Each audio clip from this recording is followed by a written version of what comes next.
политички партии. Преписките и меѓусебните обвинувања на релација власт и опозиција се преселија од партиските на собраниската говорница. Корупцијскиот скандал со проневери преку ИПАРТ се најде во фокусот на опозицијските пратенички прашања. Вонредна е состојбата во земјоделството, ваква е оценката на СДСМ. Уште еднаш гласно побараа оставка и политичка одговорност од министерот за земјоделство Цветан Трипуновски, кој денеска не присуствуваше на седницата, а на неговото место беше присутен заменикот.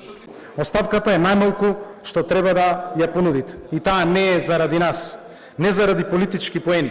Таа е заради блокирањето на овие 130 милиони евра, заради 3000 бизниси во руралните средини, заради 10.000 работни места, што е цел на оваа програма на Европската Унија. Од први во регионот, денеска не доведовте до последни. Ова е штета и за европската перспектива на државата.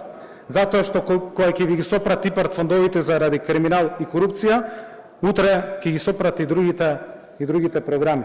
Со тоа се руши довербата во сите институции.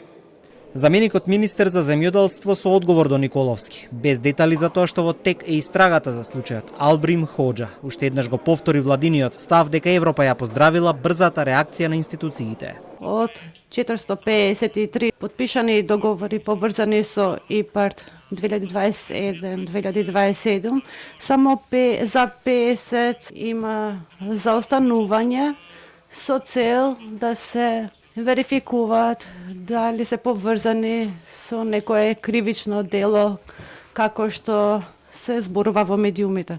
Ќе оставиме самите институции и органи да кажат подетално. Инаку стопирањето на исплатата од ИПАРТ следува поголемиот корупцијски скандал во Агенцијата за финансиска поддршка на земјоделството и руралниот развој, откако директорот Илија Стоилев и неколкумина службеници се притворени за подкуп од околу 50.000 евра.